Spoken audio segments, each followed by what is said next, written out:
რა უნდა გააკეთო თუ არ მოგწონს შენი სამსახური ან თუნდაც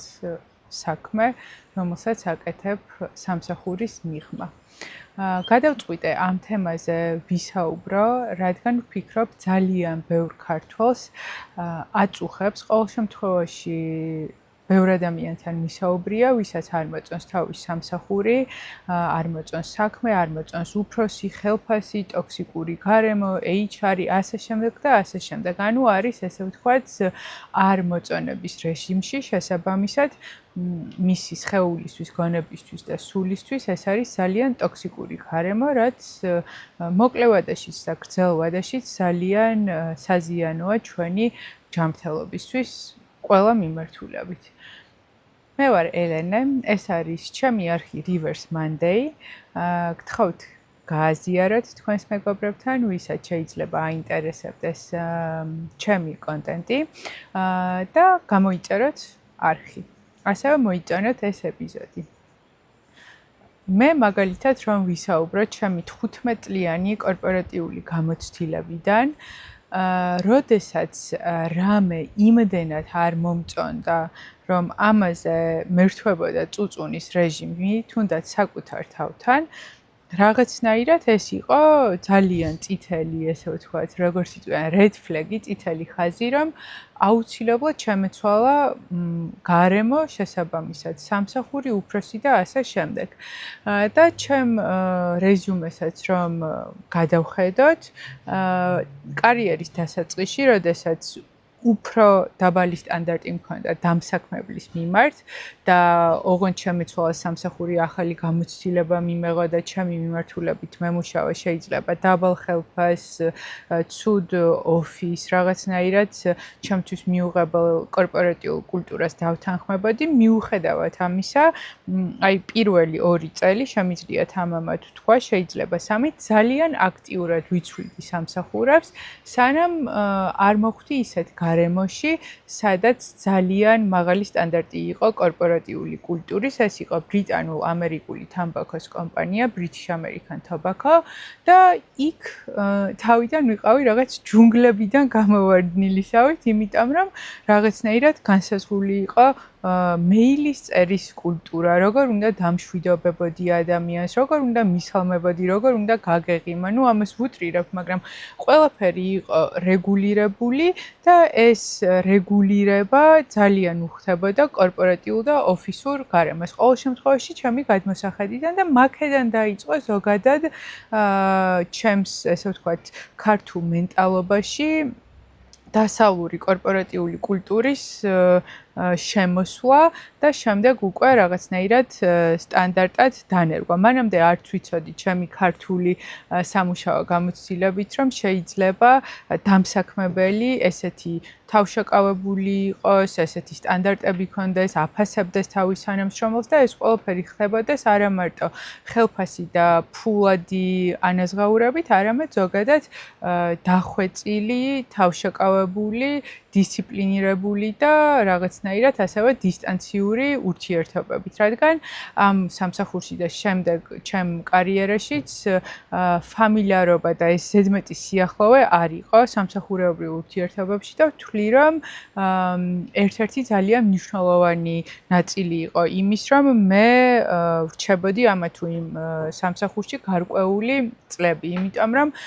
ჩემი გადმოსახედიდან ზედმეტი ფამილიარული ურთიერთობები სამსახურეობრივად არის ასევე პოზიტიური ტოქსიკურობა, როგორც იტყვიან. ეხლა რომ დაუბრუნდეთ ამ ეპიზოდის თემას, მინდა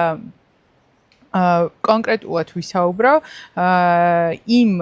გარემოებაზე, როდესაც თქვენ განგრძობითად, ყოველდღიურად, ან თვეობით, ან წლობით უკმაყოფილო ხართ თქვენი დამსაქმებლით, პროფესიით, საქმით, სამსახურით, ნუ მოკლედ უკმაყოფილება გაქვთ იმ თქვენ ყოველდღიურ რუტინასთან, რასაც აკეთებთ. ამ შემთხვევაში ეკჰარტ ტოლეს დავესესხები და ის მასტერ, ესე ვთქვათ, ეკჰარტს დაესესხა და ასე შემდეგ და ასე შემდეგ. არსებობს 3 გამოსავალი, როგორც ცხოვრების სხვა ასპექტებში, გადაწყვეტილების მიღებისას, თუნდაც ურთიერთობების თვალსაზრისით, ასევე სამსახურში შეიძლება გამოვიყენოთ ეს მეთოდი. სულ არის 3 გამოსავალი. პირველი,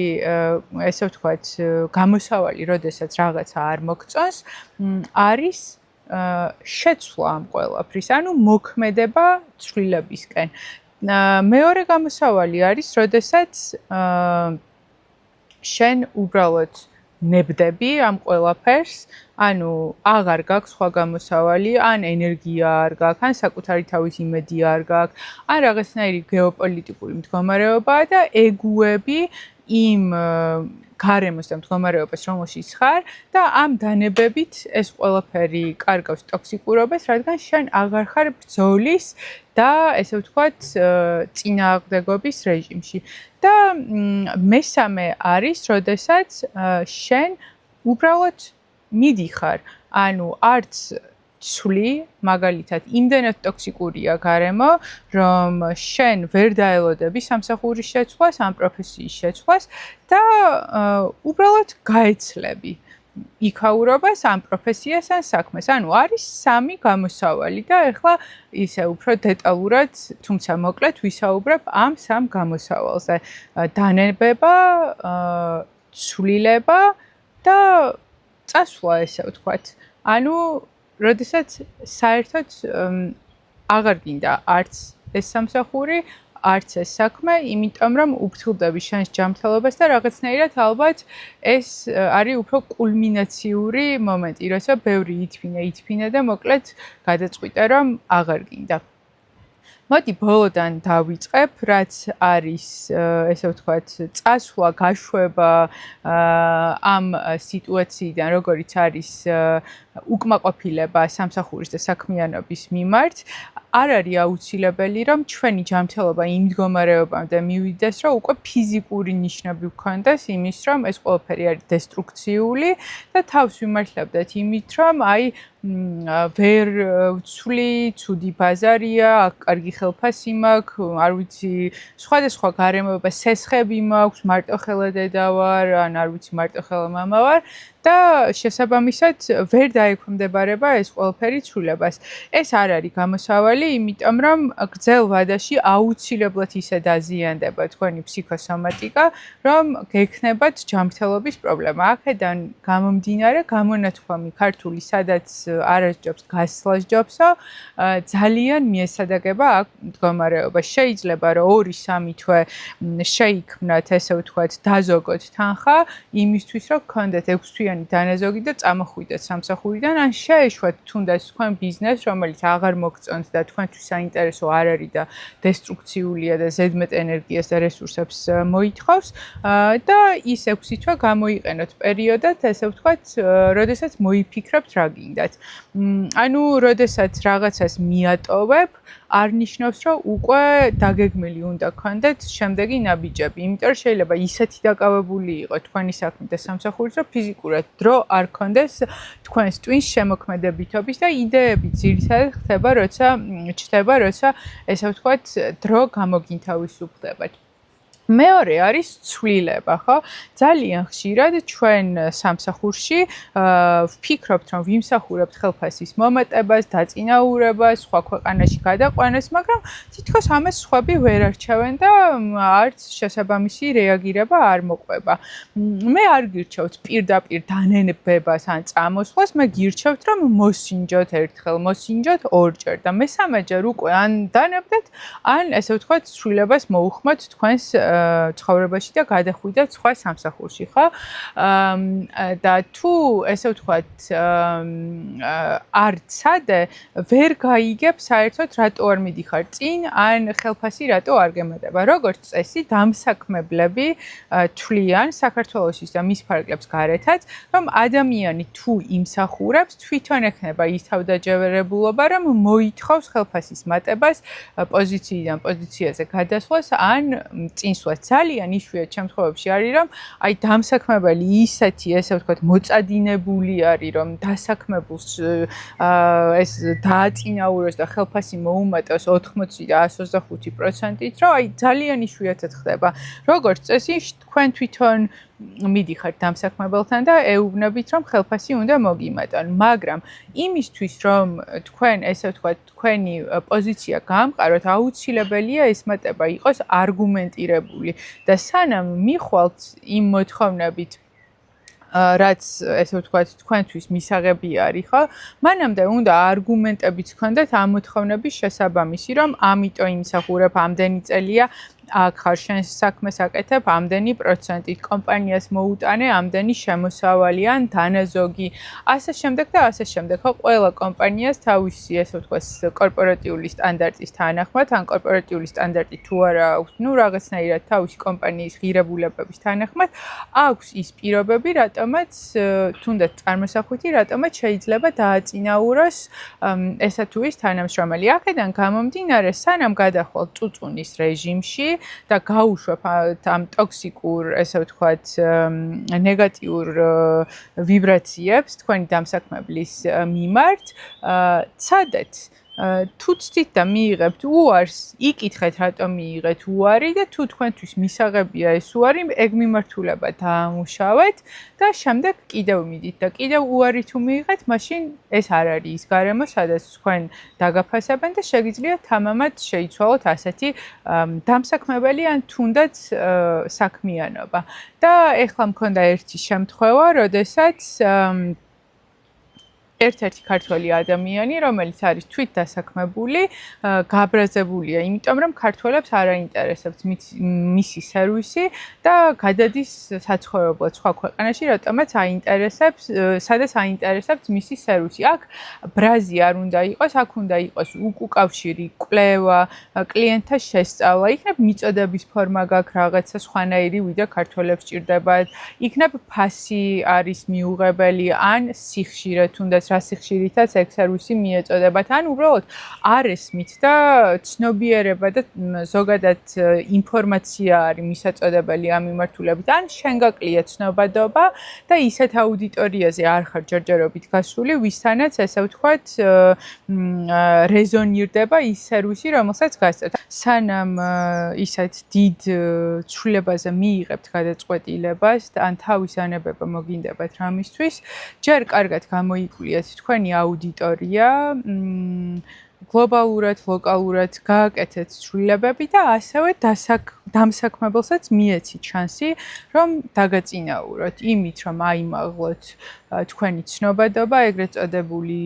ხილვადობა სამსახურის ძალიან მნიშვნელოვანია visibility, რომ მარტო თქვენ კი არ იცით რას აკეთებ, არამედ დამსაქმებელსაც დამსაქმებელი ხედავს და ესმის თქვენ რას აკეთებთ, იმიტომ რომ ამირან გულში მღერადაო, დღეს რაღაც ძალიან ბევრ ქართულ გამონათქვამებში ვარ, არავის არ აინტერესებს, თქვენთვის იცით, თუ არ განაცხადეთ ამის შესახებ და არ გააგებინეთ ყველას რომ ამას აკეთებთ, არ იქნება დაწინაურება, იმიტომ რომ ვერ მიხვდებიან თქვენს საჭიროებას. და ხშირად ადამიანებს აქვთ იმედგაცრუება, იმიტომ რომ თვითონ ხედავენ თავის საჭიროებას, ამას სხვას არ ანახებენ და მერე გონიათ, რომ სხვები რაღაც თავისთავად უნდა მიხვდნენ ამას და ეს ასე არ არის. საკუთარი თავის შესახებ უნდა განვაცხადოთ ჩვენ თვითონ. და მესამე ესე ვთქვათ გამოსავალი, როდესაც არ მოგწონთ თქვენი სამსახურიან საქმიანობა, არის დანებება. დანებება იმ კონკრეტულ დროის მონაკვეთში, რომელსაც თქვენ გადაწყვეტ, იმიტომ რომ შეიძლება იყოს ისეთი სიტუაცია, გააქვთ რაღაც პასუხისმგებლობა აღებული, რომელსაც აუცილებლად ჭირდება ეს სამსახური, ან იმ საქმის გაგრძელება, რომელსაც აკეთებთ, ან მაგალითად კარგი შესაძლებლობები გაქვთ ამ საქმიანობიდან, მაღალი ხელფასი გაქვთ, მოკლედ ალტერნატივას ვერ ხედავთ. როდესაც ალტერნატივას ვერ ხედავთ, მაშინ იმ სფეროში, იმ ინდუსტრიაში, იმ სისტემაში, სადაც ხართ, უბრალოდ უნდა დანებდეთ იმ თამაშის წესებს, რომლითაც ეს ინდუსტრია ან ესე ვთქვათ, სფერო ან დამსაქმებელი ოპერირებს. თუ ხართ ხელოვნური ინტელექტის და ტექნოლოგიების სფეროში, ეგეთ დამსაქმებელი მოსაქმებელს ან თუნდაც სფეროს ვერ მოთხოვ, რომ ეს იყოს ნელი და სტრესის გარეშე, იმიტომ რომ ვერ იქნება კონკურენტუნარიანი, ვერ შექმნის კარგ პროდუქტს, ძალიან ბევრ შესაძლებლობას ხელიდან გაუშვებს, ანუ არის ისეთი კომპანიები და სფეროები, სულ რა თქვენი საქმე იყოს, რომ აი პულსზე უნდა გედოთ ხელი და აი ძალიან სწრაფად მოქმედებდეთ და თუ თქვენი ცხოვრების სტილი არის ნელი, მოგწონთ სიმშვიდე, არ მოგწონთ სტრესი, ბევრი ზეგანაკვეთური, მაშინ უნდა გაეცალოთ ამ ესე ვთქვათ სისტემას, მაგრამ თუ ჯერჯერობით არ გაქვთ ალტერნატივა, რჩებით იქ და რჩებით იმ პირობებით და თამაშის წესებით, რომელიც არის ამ სფეროში და როდესაც ამ ნეგატივს და დესტრუქციას, რომელიც თქვენი აღქმით არის დესტრუქციული და ნეგატიური, აღარ დაუმატებთ თქვენ გაღიზიანებას, ის ჩაქრება. ჩაქრება არა იმიტომ, რომ სტრეს ფაქტორები გაქრა და იქ სასწრაფო საქმე აღარ არის, არამედ იმიტომ, რომ თქვენი აღქმა და შესაბამისად შემდგომი თქვენი ნაბიჯები და მოქმედება შეიცვალა და თქვენში განახორციელებთ ამ დანებებას. აქედან გამომდინარე, კლიენტებთან, რომლებსაც არაინტერესებთ თქვენი პროდუქტი ან მომსახურება, უნდა მოიშოროთ ბრაზი და სანამ თქვენ სტრატეგიას და გეგმას შეცვლით, თუნდაც რომელ ქვეყანაში იცხოვრებთ და გექნებათ საქმე, ჯობს გამოიკვლიოთ თქვენი აუდიტორია და პოტენციური კლიენტები. რატო არ მოწონთ თქვენი პროდუქტი ან მომსახურება? იქნებ აკლიათ ცოდნა, ინფორმაცია, რა სარგებელი შეიძლება გქონდეს ამ ყველაფერს, ან თუნდაც რისკები, რა ფასი აქვს ამ მომსახურებას ან პროდუქტს საერთაშორისო ბაზარზე და თქვენ რა ფასაც თავაზობთ ლოკალურად. თუ ყავთ კონკურენტები ან მსგავსი ესე ვთქვათ ტიპის სერვისები და პროდუქტები არსებობს ბაზარზე, რა ფასი აქვთ, რა მიწოდება აქვთ, რა სიხშირით აკეთებენ ამ ყველაფერს, თქვენ გამოხატვაში ხო არ არის ზედმეტი რაღაცა პასიური აგრესია, ასე შემდეგ და ასე შემდეგ. ანუ ბრაზი არაფრის მომტანი არ არის, თუ თქვენ გინდათ ცვლილება, თუ გინდათ ცვლილება, აი როგორც ექიმი უსმენს ფონეიდოსკოპით, თუ სწორად თქვი, ესე ვთქვათ, გულის სემას, ისე უნდა მოусმინოთ თქვენ აუდიტორიას, რა უნდა თქვენგან, რისი მოდიფიკაცია უნდა და შემდეგ გადადგათ შესაბამისი ნაბიჯები და როგორც წესი შეიკვრება ბაზარზე რისი მოთხოვნაც არის თქვენგან მიწოდება მოხდება ესე ვთქვათ მეჩი და თქვენც არ იქნებით გაბრაზებული და გეყოლებათ ძალიან საინტერესო აუდიტორია. თუ ასე არ მოხდება, რა თქმა უნდა, ყოველთვის შეგიძლიათ წახვიდეთ სხვა ქვეყანაში ან გააკეთოთ ონლაინ თქვენი პროგრამები, პროდუქტები. კიდევ შეწყვიტა ტელეფონმა გადაღება, ამიტომ ესე გადავიღებ ახლა დასასრულს, რომ თქვენში განხორციელებული თქვენი გადაწყვეტილება რომ დანებდეთ ნიშნავს იმას, რომ ის გარემო თქვენთვის აღარ არის ტოქსიკური, აქვს მას არსებობის უფლება როგორც ტოქსიკურს, ასევე თქვენ შეგიძლიათ არ დაკარგოთ შეფასების უნარი და იცოდეთ, რომ ტოქსიკურ ან თქვენთვის მიუღებელ უინტერესო გარემოში ხართ, მაგრამ იმ პერიოდზე, რომელზეც საკუთარ თავს შეუთანხმდებით, იყოთ დადებით მდგომარეობაში, დადებით ენერგიებში, მხოლოდ იმიტომ, რომ გადაწყვიტეთ თქვენ დანებება და ამ სისტემაში არ შეხვალთ ბრძოლაში, იმიტომ რომ აზრი არა აქვს, როდესაც თამაში და შესაბამისად წესები არის სხვისი დაწერილი, თქვენი წესებით იქ აუცილებლად წააგებთ, ეს არის დაუწერელი კანონი, როგორც იტყვიან. ძალიან დიდი მადლობა, ვინც ნახეთ ეს ეპიზოდი. თუ თქვენთვის საინტერესო იყო, დამიწერეთ კომენტარებში სამსახურთან და თქვენს საქმიანობასთან დაკავშირებით, რა ეპიზოდები შეიძლება ჩაიწეროს, რომ კიდევ უფრო მეტი დახმარება და სარგებლის გაცემა შევძლო ჩემი აუდიტორიისთვის. ძალიან დიდი მადლობა და დროებით.